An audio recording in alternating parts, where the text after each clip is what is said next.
Puji nama Tuhan. Mari bawa hati kita bersama-sama menyembah memuji Tuhan Allah kita yang hidup. Terima kasih Bapa. Kami mencari Engkau saat ini Tuhan. Kami merindukan Engkau. Kemanakah aku dapat pergi menjauhi roh-Mu Tuhan? Ku berlari mendaki ke langit, namun Engkau ada di sana. Aku terbang dengan sayap fajar, diam di ujung bumi. Namun tangan-Mu menuntunku selalu, bawaku mendekat padamu. Engkau Tuhan Allah Maha Tahu, betapa dahsyatnya kuasa-Mu. Hadirat-Mu kini penuhiku, bawaku mendekat padamu. Pujikan bersama.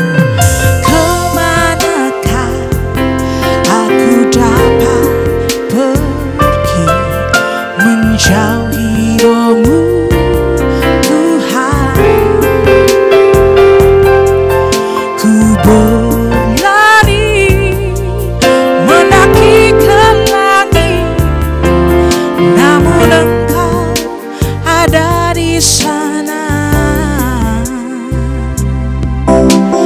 Aku terbang dengan sayap fajar, diam di ujung bumi. Namun tangan-Mu menuntunku selalu, bawaku mendekat padamu. Engkau Tuhan Allah Maha Tahu, betapa dahsyatnya kuasa-Mu. Hadirat-Mu kini penuhiku, bawaku mendekat padamu. Engkau Tuhan Allah Maha Tahu, betapa dahsyatnya kuasa-Mu. Hadirat-Mu kini penuhiku, bawaku mendekat padamu. Bawaku mendekat padamu. Bawaku mendekat padamu. Puji nama Tuhan. Kita akan mendengarkan firman Tuhan yang akan dibawakan oleh Ibu Pendeta Esther Budiono. Tempat dan waktu kami persilahkan. Mari bersama-sama kita akan satukan hati dan kita akan berdoa untuk masuk di dalam kebenaran firman Tuhan. Bapa kami yang ada di dalam surga, kami mengucap syukur kepadamu Tuhan, kalau saat ini kami masih boleh diberi kesempatan untuk kami boleh mendengarkan firman-Mu, mendengar suara-Mu Tuhan. Berbicaralah kepada kami, urapi kami semua, dan biarlah Tuhan kami bukan saja menjadi pendengar-pendengar firman dan selesai, tetapi mampukan kami sampai kami menjadi pelaku-pelaku dari setiap firman yang kami mendengar saat ini. Di dalam nama Tuhan Yesus Kristus kami berdoa dan kami mengucap syukur. Amin. Amin. Puji nama Tuhan. Setiap kita sebagai manusia pasti kita pernah punya pengalaman menyesal. Mungkin kita menyesal untuk hal-hal yang ya biasa, yang kecil lah, kalau mau dibilang levelnya itu level yang kecil. Ya, itu seperti misalnya kita menyesal karena mungkin ada promo di satu restoran atau ada promo di toko apa, tetapi kita tidak sempat untuk pergi membelinya. Ya, pasti ada penyesalan karena besok harganya mungkin sudah 2 kali lipat atau sudah menjadi lebih mahal. Nah, di situ ada penyesalan, tetapi itu penyesalan yang kecil karena toh yang namanya promo juga besok-besok juga pasti masih ada lagi. Mungkin ada penyesalan yang jauh lebih besar. Misal kita salah di dalam mengambil jurusan waktu sekolah, waktu kuliah, sehingga itu yang berbeda dengan yang merupakan ketertarikan kita. Nah, itu pasti ada penyesalan karena sekian tahun kita menghabiskan waktu, tetapi ternyata pada akhirnya mungkin kita bekerja di satu tempat yang sama sekali tidak sesuai dengan apa yang menjadi jurusan kita. Ada penyesalan yang lebih besar. Nah, kemudian akan masuk lagi kepada penyesalan yang jauh lebih besar lagi. Apa itu penyesalan yang jauh lebih besar? Kalau penyesalan yang kecil dan penyesalan yang sedang itu paling hanya berbicara mengenai hal-hal yang mempengaruhi tubuh kita. Mempengaruhi hal-hal yang bersifat dunia. Tetapi ada penyesalan yang tarafnya itu besar, yaitu penyesalan yang bisa mempengaruhi tubuh, jiwa, dan roh kita, yaitu pada waktu kita melakukan segala sesuatu yang tidak sesuai dengan apa yang Tuhan mau. Penyesalan yang besar adalah pada waktu kita menjadi orang-orang yang memberontak, menjadi orang-orang yang berjalan tidak sesuai dengan apa maunya Tuhan. Mari bersama-sama kita masuk di dalam kehidupan Yunus. Kita tahu Tuhan meminta Yunus untuk pergi ke Niniwe, tetapi Yunus kemudian pergi jauh dari apa yang Tuhan mau. Dia justru pergi ke Tarsis. Nah, pada waktu dia pergi ke Tarsis, kita tahu ceritanya dan sampai pada akhirnya dia masuk di dalam perut ikan. Nah, apa yang dikatakan atau apa yang diresponi oleh Yunus pada waktu itu? Kalau bersama-sama kita membuka di dalam Yunus pasalnya yang kedua, ayat yang kedua, demikian firman Tuhan, katanya, dalam kesusahanku aku berseru kepada Tuhan dan Ia menjawab aku. Dari tengah-tengah dunia orang mati aku berteriak dan Kau dengarkan suaraku. Pada waktu itu Yunus melihat, Yunus kemudian menyadari bahwa dampak dari pemberontakannya terhadap panggilan Tuhan, dampak dari kehidupan yang dijalani yang tidak sesuai dengan apa yang Tuhan mau, pada akhirnya Yunus menjadi susah.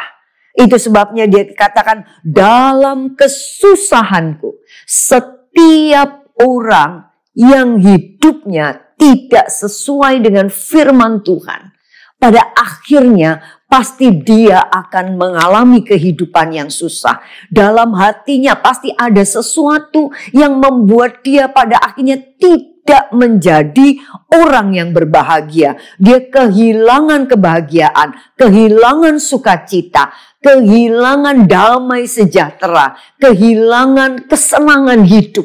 Nah, di sini menjadi susah, bahkan bukan saja menjadi susah, tetapi seakan-akan seperti ada di dalam dunia orang mati.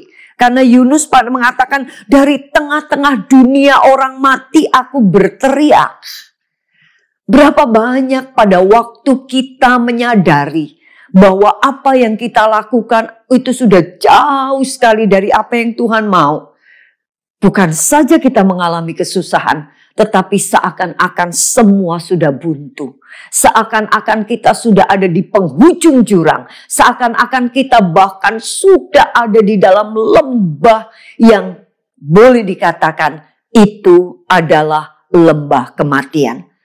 Kita mungkin menjadi seperti zombie-zombie yang hidup. Zombie-zombie yang sebetulnya kita menjalani AIOEO, tapi sebetulnya di dalam diri kita sudah seperti mayat. Bahkan kalau kita membaca di dalam lanjutannya ayat yang keempat, tetap Yunus pasal yang kedua, dikatakan, dan aku berkata, telah terusir aku dari hadapan matamu. Mungkinkah aku memandang lagi bait-Mu yang kudus? Jadi dari sini kita melihat bahwa inilah cara kerja iblis. Memang iblis membawa kita, menyeret kita untuk kita hidup tidak sesuai dengan apa yang firman Tuhan mengatakan. Dia akan memikat kita sedemikian rupa supaya kita lari dari apa yang Tuhan mau. Dan pada waktu kita mulai terpikat, dia mulai membuat kita menjadi terikat dengan apa yang kita melakukan itu. Keterpikatan kita kepada dunia pada akhirnya akan mengikat kita kepada dunia. Dan pada waktu kita terikat kepada dunia, di situ iblis akan menyikat kita. Nah, di sini kita lihat pada akhirnya akan ada kesusahan, akan ada kehidupan yang seperti kematian sudah di ambang pintu bahkan. Atau mungkin kita merasa sudah mati. Dan bahkan kemudian iblis menipu kita dengan pemikiran-pemikiran yang mengatakan bahwa aku sudah terusir. Bahkan dikatakan begini, aku terusir dari hadapan-Mu dan apakah mungkin aku masih bisa memandang bait-Mu yang kudus? Berapa banyak di antara kita pada waktu kita mulai melihat kehidupan kita sudah jauh dari Tuhan. Dan kemudian iblis itu akan memasukkan pikiran-pikiran di dalam kepala kita. Dengan mengatakan kamu tidak layak. Kamu sama sekali tidak layak. Gak bisa lagi kamu pelayanan. Kamu kotor, kamu tidak boleh lagi masuk di dalam gedung gereja. Kamu tidak lagi bisa mendekat kepada Tuhan. Tuhan pasti sudah tidak mau melihat kamu. Tuhan pasti sudah membuang kamu jauh-jauh. Tuhan pasti sudah mencoret nama kamu di dalam daftar yang masuk di dalam kerajaan surga. Nah, itu semua pada akhirnya membawa orang di dalam keadaan yang frustrasi.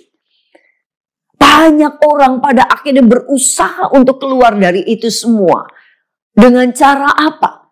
Dengan cara dia mulai pakai narkoba untuk bisa melupakan segala itu. Untuk bisa melupakan kesusahannya. Untuk bisa melupakan bahwa dirinya seakan-akan sudah ada di dalam ambang kematian. Untuk melupakan bahwa dirinya adalah satu sosok yang betul-betul tidak berharga, yang sampah, yang telah terbuang dan telah tercampakkan oleh Tuhan. Ada orang yang bahkan kemudian mulai mengambil langkah untuk sudah bunuh diri saja. Untuk apa aku hidup kalau aku hidup seperti ini? Itu adalah dampak pada waktu kita menjadi orang-orang yang hidupnya tidak sesuai dengan apa yang Tuhan mau. Kalau itu sudah terjadi, saya percaya tidak ada seorang pun di dunia ini yang tidak pernah mengalami hal ini. Bahkan saya sendiri pun pernah mengalami hal ini. Pada waktu saya mulai jauh dari hadapan Tuhan. Kemudian saya menyadari bahwa diri saya hari-harinya hidup di dalam kekalutan, hidup di dalam kesedihan, hidup di dalam kegalauan, hidup di dalam keadaan seperti sampah.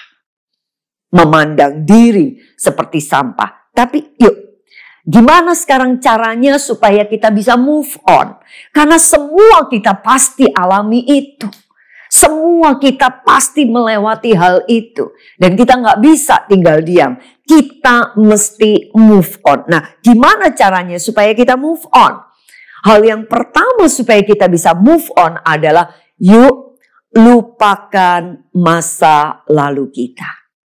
Lupakan apa yang sudah kita lakukan di belakang itu. Paulus, saya mau mengambil Paulus sekarang. Pada waktu kita tahu bahwa Paulus itu hidup lamanya itu, jahatnya luar biasa. Tapi ada perbedaan ya antara Yunus dengan Paulus. Yunus tahu apa yang harusnya dia pekerjakan. Yaitu dia pergi ke Niniwe, tetapi dia tahu kebenaran, tapi dia tidak lakukan itu. Dan akhirnya dia menerima dampak. Demikian juga dengan Paulus. Kalau Paulus itu perbedaannya dengan Yunus. Paulus tidak tahu bahwa apa yang dilakukannya itu adalah salah. Dia menganggap bahwa apa yang dilakukannya itu benar. Apa yang dilakukannya adalah tepat. Pada waktu dia memegang hukum Taurat itu benar, 100% benar. Tetapi pada akhirnya pada waktu dia tertangkap oleh Tuhan, dia tahu bahwa apa yang dilakukannya itu adalah salah besar. Ada penyesalan. Itu sebabnya kemudian di dalam Filipi pasal 3 ayat yang ke-13b mengatakan, tetapi ini yang kulakukan. Kalau Paulus cuma berpikir aku salah. Kenapa aku kok dulu mikir Taurat yang benar? Kenapa kok dulu aku bunuh-bunuhin orang Kristen? Kenapa kok dulu aku menghujat Tuhan? Kenapa? Kalau dia cuma hidup di dalam penyesalan, kenapa? Dia tidak akan move on.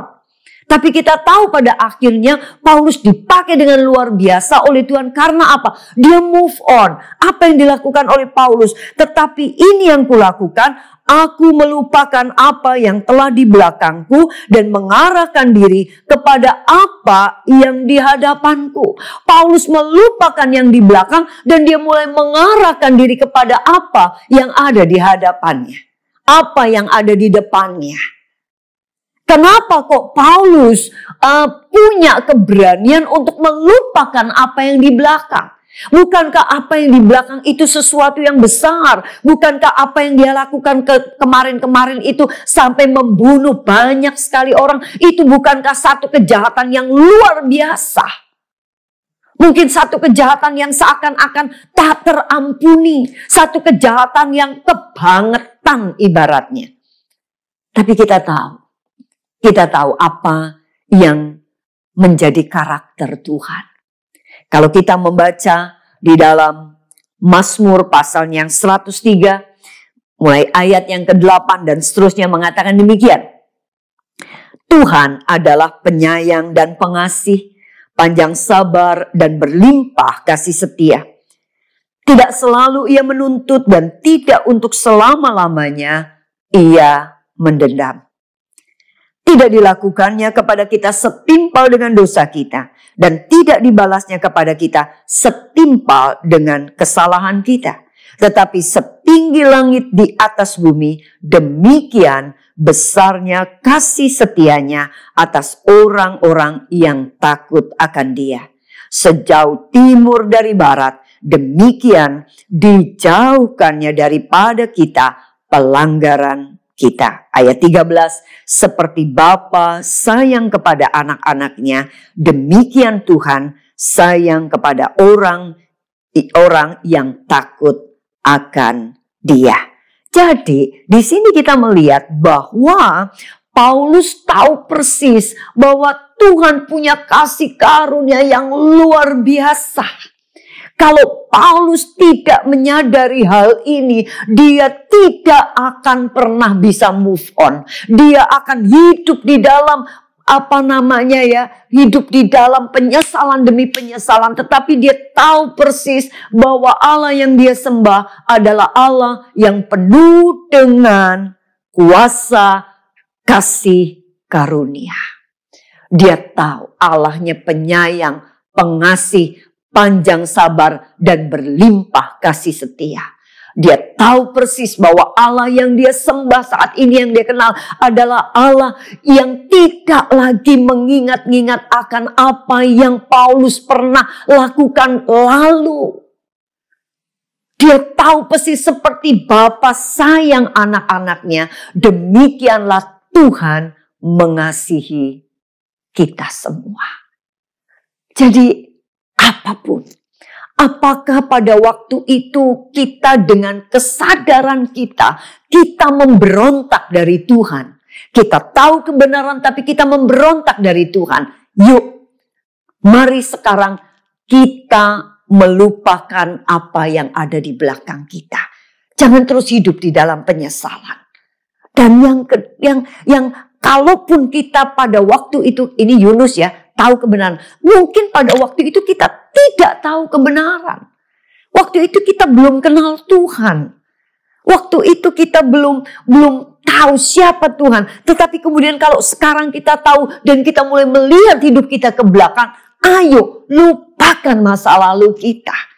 Segelap apapun masa lalu kita, sebobrok apapun masa lalu kita, sejahat apapun masa lalu kita, ingat, lupakan itu. Karena apa? Karena Tuhan sendiri pada waktu kita datang kepada Dia, Dia adalah Allah yang penyayang dan penuh kasih karunia. Dia tidak lagi mengingat dosa kita lagi sejauh tubir laut. Demikianlah Tuhan membuang dosa-dosa kita. Puji nama Tuhan. Dan kita harus tahu juga, kalau kita melihatnya di dalam 2 Korintus pasal yang kelima, ayat yang ke-17 dikatakan begini. Jadi siapa yang ada di dalam Kristus, ia adalah ciptaan baru. Yang lama sudah berlalu, sesungguhnya yang baru sudah datang. Puji nama Tuhan. Di mata Tuhan, pada waktu kita kemudian kembali di dalam Kristus, kembali datang kepada Tuhan, Tuhan katakan kita adalah ciptaan yang baru. Yang lama sudah berlalu, yang baru sudah datang. Tuhan tidak lagi melihat kita yang lama. Tuhan tidak lagi melihat Esther yang lama. Kalau saya masih mengingat yang dulu pernah saya lakukan, saya pasti tidak akan pernah sanggup untuk bisa berdiri dan menyampaikan firman Tuhan. Tetapi karena saya tahu kasih karunia Tuhan besar, karena saya tahu di mata Tuhan pada waktu saya kembali kepada Tuhan, saya adalah ciptaan yang baru. Tuhan melihat saya sebagai Esther yang baru, yang lama sudah dihapus oleh Tuhan. Puji nama Tuhan. Amin. Yuk tinggalkan masa lalu kita. Yuk kita mau move on. Ya, jangan terus hidup di dalam penyesalan. Jangan terus hidup dengan merasa tidak layak, tidak layak, tidak layak. Bahkan sampai ada pemikiran-pemikiran yang jelek. No, buang semua itu. Dia Bapa yang menyayangi kita.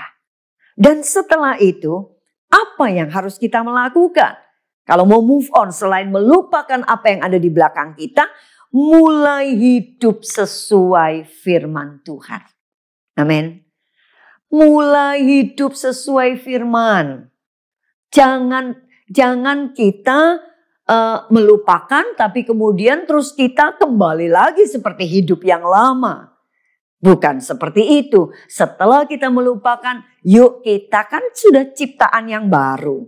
Betul? Kita sudah terima kasih anugerah Tuhan. Yuk kita hidup dengan cara yang baru. Dengan mindset yang baru. Hidup dengan kasih karunia yang Tuhan berikan buat kita. Kita tahu bagaimana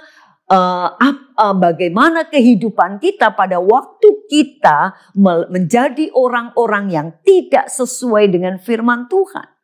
Susah, galau, mau mati. Hidup di dalam rasa tidak layak. Itu gak enak sama sekali. Itu sebabnya yuk mindsetnya mesti baru. Kita ciptaan yang baru. Paulus sendiri mengatakan bahwa yang ku kehendaki adalah mengenal Dia. Mengenal Dia. Itu yang dikatakan kitab Filipi, mengenal. Jadi yang sekarang yuk mengenal dia. Dan bahkan Amsal pasal yang ketiga ayat yang ke-6 mengatakan, akuilah dia dalam segala lakumu, maka ia akan meluruskan jalanmu. Akui dia di dalam setiap apa yang kita melakukan, akui dia. Itu berarti apa? Hidup di dalam kebenaran firman, hidup di dalam kebenaran firman. Seperti Paulus, yang ku kehendaki adalah mengenal dia. Mengenal dia di dalam apa? Di dalam kuasa kebangkitannya, di dalam penderitaannya. Itu berarti hidup sesuai dengan apa yang Tuhan mau. Dan bukan sekedar cuma hidup apa yang Tuhan mau. Tapi kalau kita tahu tadi di dalam Filipi pasal 3 ayat yang ke-13 tadi dikatakan bahwa terus kemudian apa? Aku melupakan, dan kemudian kita berlari-lari kepada tujuan. Yaitu apa? Panggilan surgawi. Jadi kita mengakui Kristus, mengakui dia di dalam setiap laku kita. Mengenal dia dengan satu tujuan, kita sedang mengarah kepada apa? Panggilan surgawi. Dan pada waktu kita melakukan semuanya itu, kita akan menjadi orang-orang yang akan dipakai Tuhan dengan luar biasa. Kita akan menjadi orang yang dipenuhi dengan sukacita. Kita akan menjadi orang-orang yang akan dipenuhi dengan damai sejahtera. Kita akan menjadi orang yang betul-betul hidup. Bahkan kita tahu persis, kita bukan saja sekedar hidup di sini, tapi kita akan hidup untuk selama-lamanya. Dan kita akan ada di dalam kekekalan bersama-sama dengan Tuhan. Iblis tidak lagi bisa menipu kita. Waktu dia mengatakan macam-macam, kita bisa mengatakan, aku adalah ciptaan yang baru. Pada waktu iblis bicara macam-macam, kita mau mengatakan tidak, aku sekarang sudah di jalan yang benar. Waktu kita berada di jalan yang benar, iblis sudah tidak bisa komentar. Karena kita tahu apa yang kita lakukan sedang berjalan menuju kepada panggilan surga. Saudara yang kekasih, apapun keberadaan kita, bagaimanapun kesalahan dosa yang pernah kita lakukan sekian tahun yang lalu, 1 tahun yang lalu, 1 bulan yang lalu, 1 minggu yang lalu, sehari yang lalu, sejam yang lalu, 1 menit yang lalu. Ayo, kita mau datang kepada Tuhan. Kita melupakan semuanya itu. Dia Bapa yang sayang kepada kita. Dan mulai sekarang, yuk jangan lagi hidup di dalam kehidupan yang tidak enak seperti itu. Jangan lagi hidup di dalam penyesalan. Tapi kita hidup sesuai dengan apa yang Tuhan mau. Sesuai dengan firman Tuhan. Maka kehidupan kita akan menjadi kehidupan yang seperti Paulus. Kehidupan yang sukacita luar biasa. Bahkan Paulus begitu semangat dan dia tahu persis di depan sana ada mahkota yang sedang menanti dia. Ada rumah yang sedang menanti dia. Kita tundukkan kepala. Bapa kami yang ada di dalam surga, ampuni kami. Kami manusia biasa. Kami penuh dengan kesalahan. Dan saat ini kami menyesal Tuhan. Tetapi kami tidak mau hidup di dalam penyesalan saja. Dan hanya mengingat segala sesuatu yang telah kami melakukan. Sampai membuat kami tertuduh. Sampai membuat kami seperti orang mati. Sampai membuat kami menjadi orang yang kehilangan sukacita. Kami mau move on Tuhan.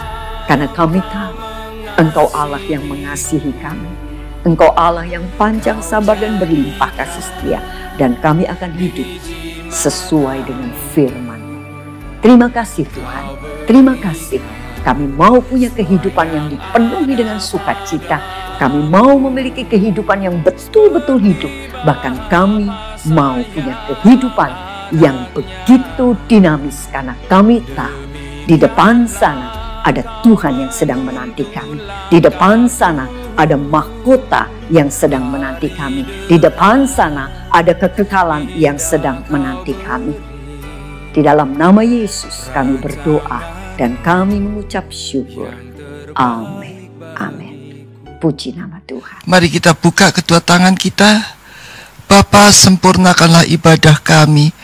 Beri kepada kami kemampuan untuk merenungkan firman-Mu tadi ya Bapa.